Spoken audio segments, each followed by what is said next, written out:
200. It's Sunday, March 21st, and guess what? This is the last day to take your midterm, so you got to get it done today. Okay, had all week. All right.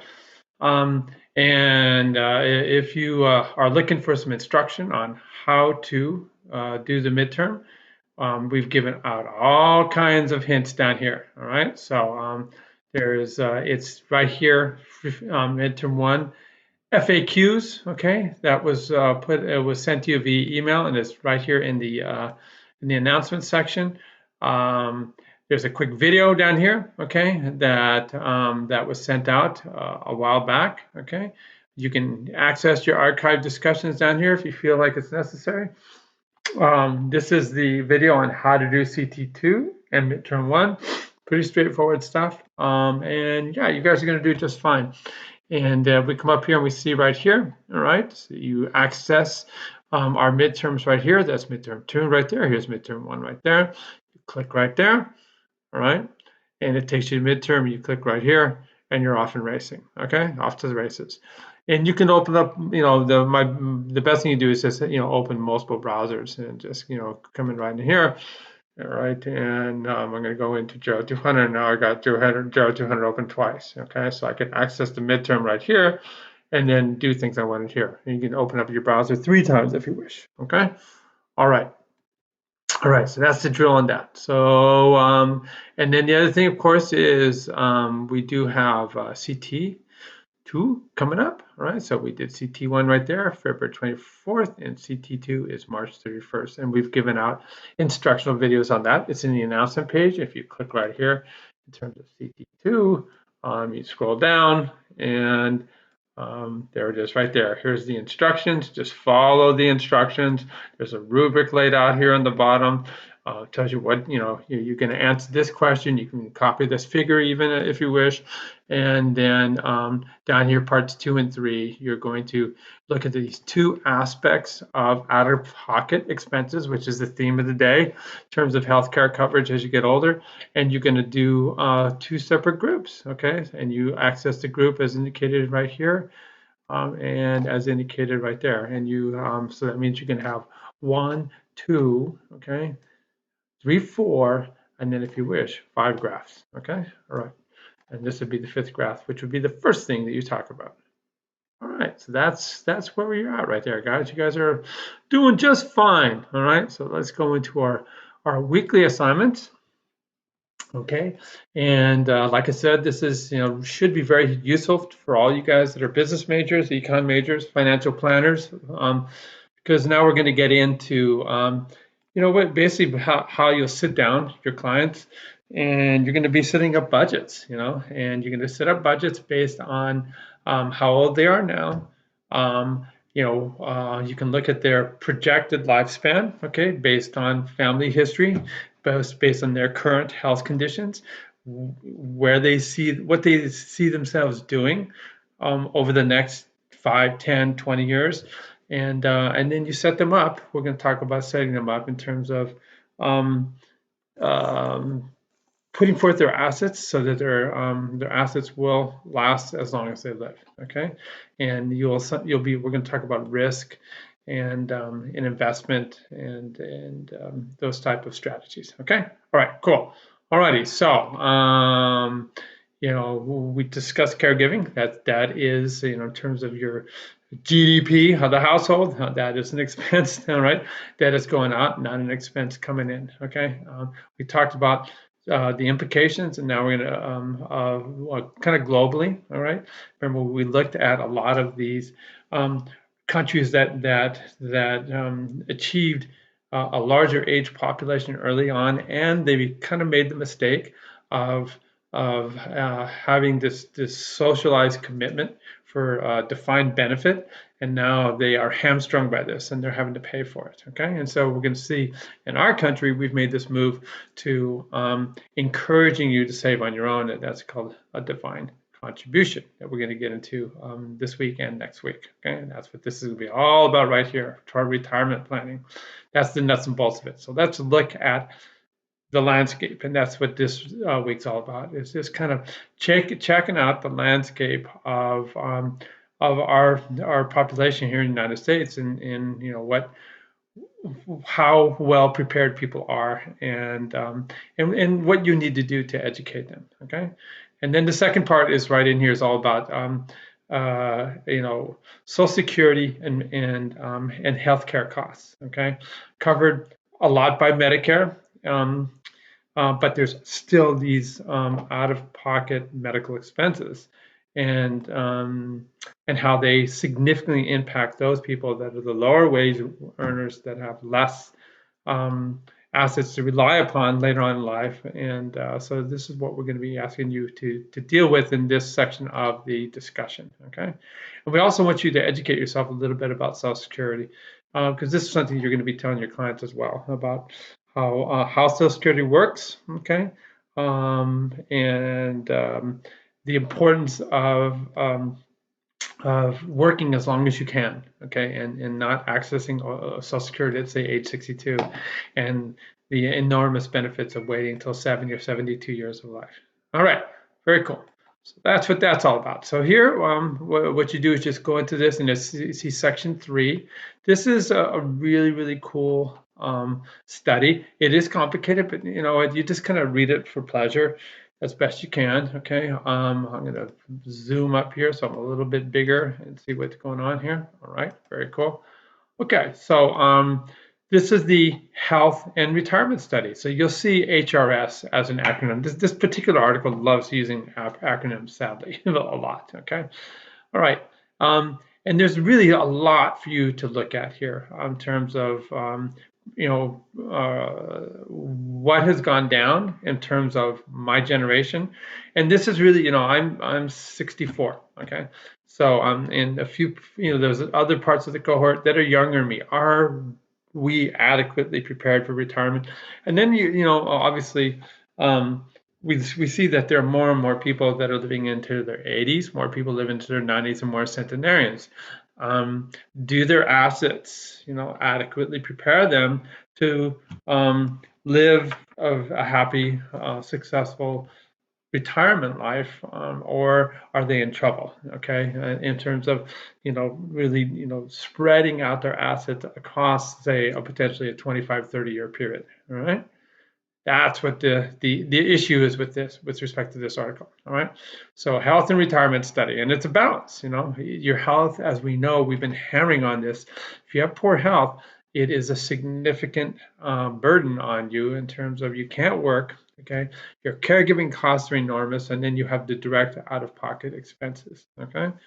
All right, so this particular article is a PDF file, but anywhere you click, it will take you directly to that section that's being discussed here. All right, this is again for the aficionados. There's all kinds of really neat stuff in here. Right here, it tells you the groups and how they access the data. This particular article was published in 2017. There'll be another new one coming out in a couple of years. So it will be capturing some of the new sociological issues that are relevant to the here and now, and how dramatically things have changed in the last couple of years. Okay. All right, so they talk about global implications. Okay, they talk about the future. They talk about just the data and how they access the data as well, which is for those of you that ever want to do that kind of study is really neat to look at. Okay, all right, they get into the very thing that we've been talking about. Trends in terms of working lives. People are going to be forced to work longer because they live longer. Okay, because you're going to potentially far outlive these savings. And the other thing is, globally, we talked about these pension systems, these government pension systems, and that's beginning to disappear.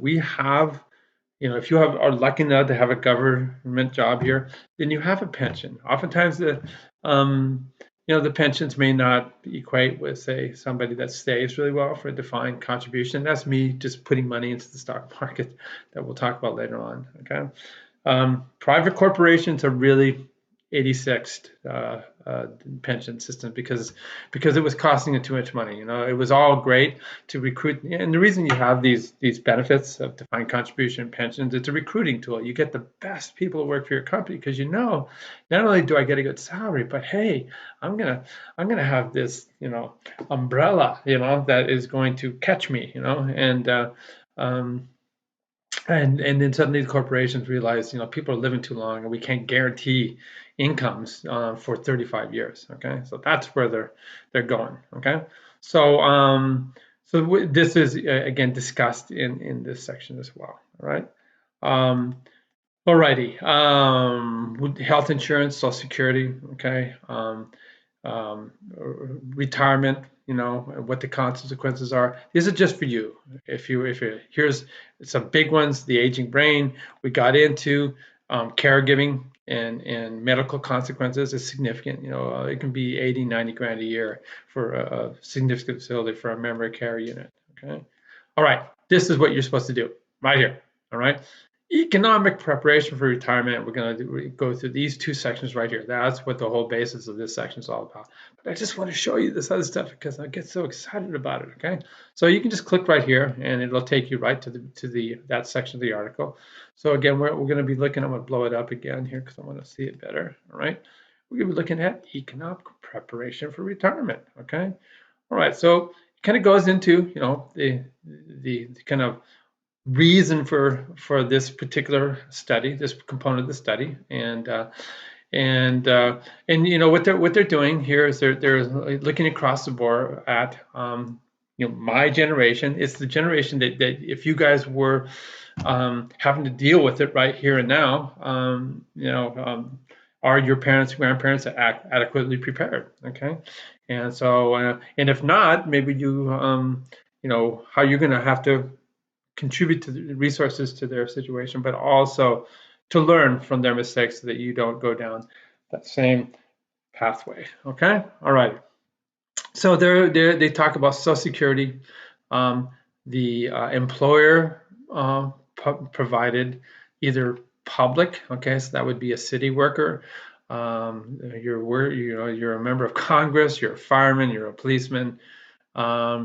Teachers, public school teachers have their own pension system that they pay into. These are all employer provided public pensions. And then there's the private pensions. And like I said, these are disappearing. Let's say you work for Google. They're not going to give you a pension, but we're going to create a scenario where you can take your money and invest it into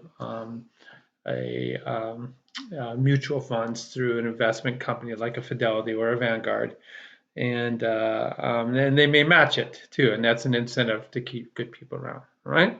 So those are the biggies, and then the other thing they talk about here in this article is housing. Okay. Right. So are people ready? Or are they not? Okay. So that's what they're getting in, and they talk about this. This is just such a jargony thing that people that look at retirement talk about the three-legged stool of retirement. Okay, and what the sources of income. Okay, so the first one, of course, is Social Security.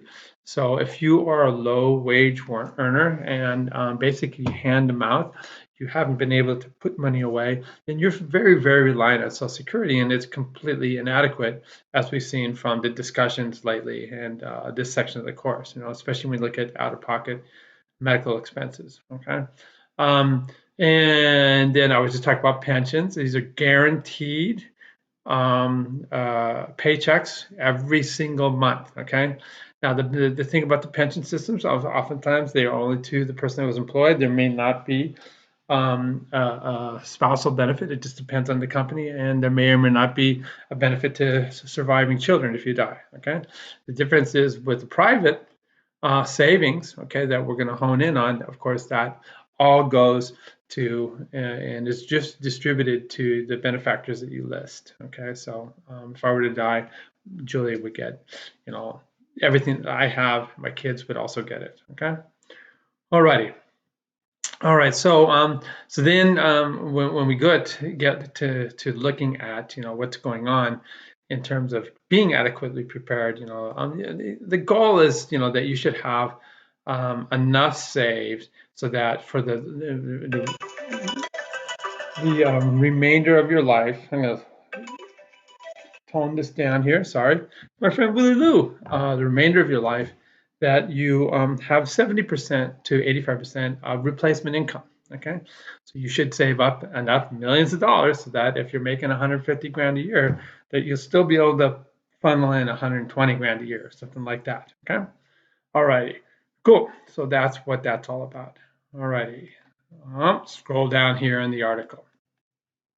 Okay, so so it's all about the individual determining adequacy. And so they in here they were looking at these cohorts that they studied. Okay, so they talk about the cohorts, and again you can go back to look at the different groups of baby boomers, people like myself, my older brother's cohort, who's I'm 64, he's 74, and maybe people a little bit younger than me. So that and you start looking at their total assets that they have, and so they said that the total assets on average, which seems like a lot of money, doesn't it? Okay, all right, but then you got to remember there's the 10th quartile where people that don't make a lot of money, and the 90th quartile, 95th, and where if you look at an average, it makes it really, really lopsided. And even a median, it can make it kind of look lopsided. All right. So, so that this right here includes housing, and you can understand us baby boomers, we have a lot of money that is locked into our housing. They'll talk later on in this article about tapping into. Okay. All righty. Very cool. All right, so when again, what they're doing is they're just kind of going through each of the different types of households, and so I'm not going to read this for you, but I just kind of want you to kind of pick through it. Okay. All right. So this is one thing that you're going to be doing. You can do this for yourself. You can do it for your parents, grandparents. You can do it as a financial planner, and this is where you're. And again, they use this this acronym throughout this article, this particular chapter. It's the consumption and activities mail survey. All right, so they surveyed people. All right, in terms of how they spend their money and how they anticipate to spend their money. So it's just really setting up a budget. Okay, and so this is what you do. You sit down with your client and said, let's see where your budget's at, and then let's be realistic. Okay, about what you have saved and what you need to save, because whatever is going into the investment for later use has to, be stable. So when you're pulling it out, it'll cover all these expenses. A big one, or your home expenses. Your mortgage. Okay, are you close to paying off your mortgage? What's your mortgage interest rate? Hopefully you refinanced recently. We just did, and we dropped our remaining mortgage, which is not that much, to 2.35%. All right, which is, that's the money when you think about the stock market's making 10. Okay, so alrighty, you have to put into this their property taxes. It could be rent, depending on the person. Everybody's different, and then the upkeep of the house, gardening. Okay, all of your utilities, all these kind of things. Okay, food and drink, health expenses. This is going to vary widely. Okay, but you're going to have to document this, in the budget you're setting up for your clients. Okay, are you vital? Okay, so, and you're still getting into your RV and going to Utah. Okay, so this is the transportation expenses. Are you flying to Ixtapa? Whatever it is. Okay. On average, these expenses decline, okay, as you get older. So you can take a look at this. This tends to decline, okay, as you get older. This tends to stay about the same. This tends to get a lot bigger as you get older. This tends to decline right here. This tends to decline. This is clothing expenses, okay. Entertainment, okay. Again, it all has to do with your income bracket, but the likelihood is that this is going to decline. We have other types of expenses, like maybe you are charitable, or guess what? There might be. It says child support payments, but realistically, just supporting your own children is, because what we're seeing and we've seen from the previous chapters is that. Sadly, It's taking a little bit longer for your generation and the previous generation to launch. Okay. Okay. So, all right. So this right here just gets into you know, categorizing, the different people. And it's just a quick read. They talk about the 25th percentile versus, say the higher percent, 25th being the bottom 25th, and then versus the 90th percentile, okay, which would be the top 10%. Okay. So they get in here and they talk again about the composition of your wealth. Okay. Social Security is one. All right. It's not much and it's not enough to live on, but you just, do the best you can. You have earned income. Okay. People are gonna. We saw in the previous week, people are working longer. Um, we have defined benefit pensions, all right? That defined benefit is the one that you get if you work for government, all right? This means you're going to get this much money, 85% of your salary, whatever it is that you earned during the last 10 years of your work or last 5 years of work until the day you die, all right? Police officer, city employees, county employees, okay? Um, you work for a water district, on and on and on and on. You work for federal government, state government, that's who gets it, okay? Um, what else do we have? It says non-annuitized wealth. An annuity is something we'll talk about later. It's something you put away and then into a special financial package, and then the money gets distributed back to you by this um, basically insurance agency. Okay. What is non-annuitized wealth? My house. Okay, I can tap into that anytime. All right.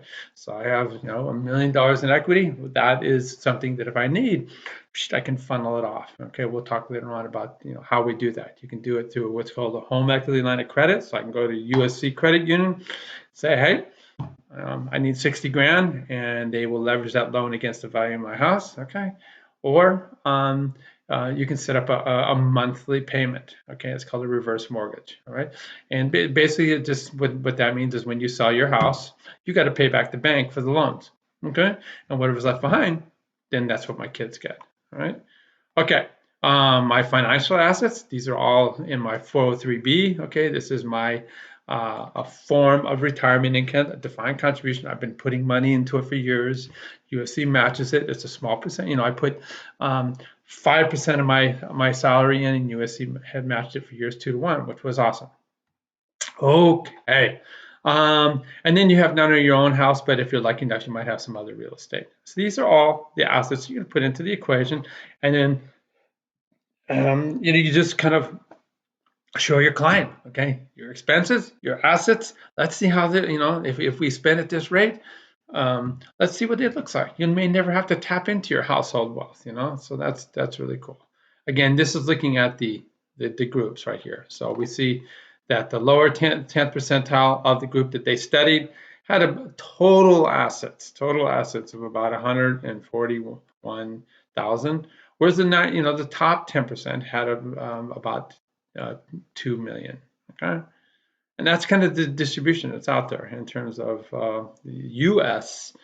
Population. All right. And then they talk about, when they're looking at, different households, the different types of costs. All right. All right. What else? They get into gender right here and differences. Okay. And basically right here, this was an earlier cohort. This was a later cohort in their study. We said that basically we see that women are working more. Okay. Post-retirement age. Okay. Whereas men on average less. Okay. So you see that, but there was such a big shift in women that for total, you get this increase right here. All right. All right. So, and again, we're looking at the age group right here. This is, 51 to 56 is where they were sampling. Okay. All right. And then you can see the percent working full time, and you can see the Social Security earnings, and you can see compared to the original cohort, how much more Social Security earnings women are set up to earn at this time point in their career development. Okay. You see the total inequity, and so women on average, again, it's on average, are going to be earning far less Social Security than men.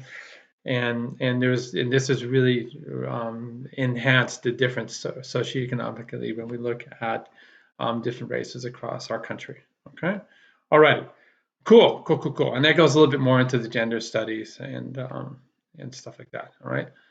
So this again talks about the changing pension landscape. Okay. All right, the fact that pensions are disappearing unless you work for a government agency, okay, and what that means, okay, it means that you need to save money, okay, and you need to save money in a defined contribution that we're going to go into deeply next week, okay. Um, my Fidelity client, here's my first challenge: go open yourself a Fidelity client account and start putting money into it. You can do it right now, and just $500 a year, and then when you go back and access that money when you're 65 or 70, suddenly that $500 is going to be worth, 30,000. All right, so it's well worth it. All right, so why do we save? Okay, now we've kind of laid this out. I got to still pay my mortgage potentially. It just depends on the person. Rent, okay, all the expenses we talked about. Okay, the big one, okay, healthcare expenses, caregiving, okay. And what type of caregiving? They talk in this article about a lot of people getting long-term care insurance. It's really, really expensive. Only the wealthy seem to be doing it. And where's the payoff? The payoff may be really, instead of having long-term care health insurance, is just having a really good supportive caregiving group, whether it's your spouse or your children, that's going to help you out. Either way, home health aid is I think the way to go on that. Okay, so they're going into something we've already talked about. This is the out-of-pocket medical expenses, OOPMs, out-of-pocket medical expenses, and just that they kind of go exponential. All righty. This is crazy when you look at this. The lack of financial literacy that's out there, and they ask three categories of question. Do you understand compound interest? The fact that if you're earning 10% on your money, all right, I throw in $100, okay, and I get 10% return on that investment in 1 year. Now that $100 is 110. Year two, I get 10% again. It's not 10% of 100, it's 10% of 110, okay? And it just keeps compounding and growing, okay? All right, inflation, okay? So if you just put your money into a savings account in a bank, they earn you 1% interest, but the annual inflation rate is 2 to 3%, you're losing money, okay? And this is why you have to invest. And then the concept of having a diversified portfolio, okay? The best way to do this is, we're going to learn all about this, is you don't buy a single company stock, because if that company tanks, you've lost all your money.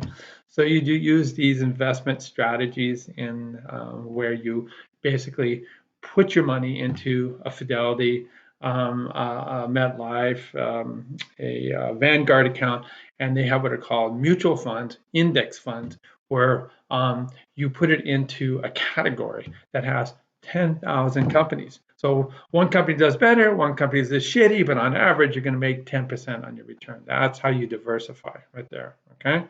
And even then, you can high chip, low chip. High cap, low caps companies.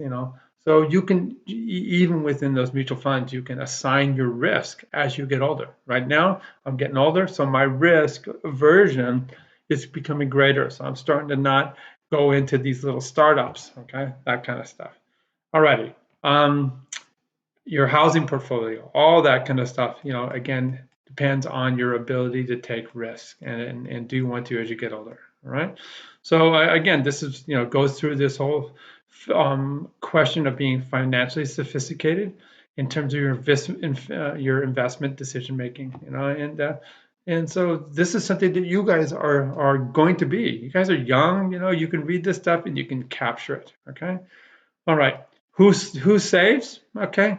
There's a big personality. I'll never forget during our recession of 2007, 2008, the biggest billboard I ever saw when I was going up to UCLA one day in Westwood. And what it said was, act your wage. Okay. So if you are just hand to mouth, meaning you bring in income and you eat it immediately. Okay, if you're spending all the time, in fact, you're spending more than you're bringing in, really. Um, that is a personality that is destined for failure. Okay, you can still have a lot of fun, but don't sit there and pine away and look at everybody else and say, "I want to be like that. I want, I want, I want." You have to be reasonable. Okay, and that's the personality of investing for your future. Okay. Alrighty.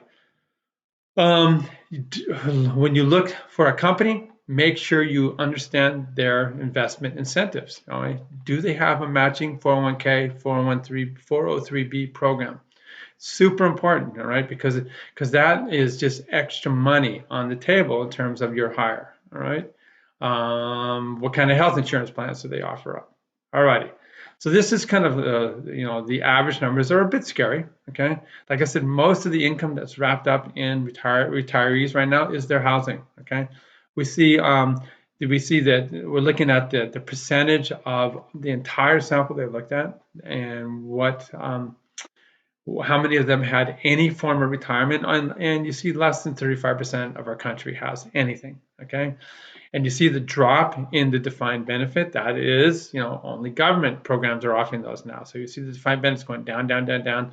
And you see yellow, the defined contribution. This is where I'm taking my own money and investing it in a tax shelter. And we'll explain why that's important next week. Okay. I just put into my Fidelity account. It grows, compounds. I don't have to deal with it, and I don't pay taxes on it until I spend it after retirement. Okay. No capital gains there, my friend. Okay. All right. So this again talks about where the money goes, and that is right back up here. I'll tell you where the money goes. The money goes right here. Okay. All the expenses that you have laid out. All right. Awesome. Okay. That's where the money, but a big part of it, sadly, is going towards medical care. Okay. All righty. Then we can come down here and we can look at wealth as a function of age, because you do spend the money out. You're no longer working, right? If you're lucky, you have enough investments and you invest well, and you get a return on that investment. But on average, we see here we're looking at singles in blue, couples in green. And we can look at each of these aspects of this figure right here, and we see that the income is going to go down. All right, because as you withdraw even from your retirement income accounts, then that means it's going to compound less. Okay. So we see here income as couples, income as an individual. It goes down and down. Blue is the individual, couples is the green. And no big surprise, This is retirement age right out here. 72 is what I'm shooting for, my friends. Okay. All right. And then we look at the total wealth. Okay. And why is the wealth going up? Well, your expenditures are going down. All right. So expenditures go down, so the wealth kind of goes up through here. You maintain this wealth right here. All right. So that's the goal. Okay. And another part, like I said, you can see the decline in expenditures, whether it be couples in green or even as a single person. Okay. But you see the couples in green expenditures are more protected than an individual. All right, that's it. So yeah, I think it's complicated, but it's like I said, it is your guys' wheelhouse. All right. And do come up. We're looking at a big segment of society in your discussion that is not so fortunate. Okay, and it's getting ever larger. And so this is sociologically and also policy-wise something that you guys are going to have to deal with. All right. All right. Peace, my friends. I'm going to head out, and we'll see you next time.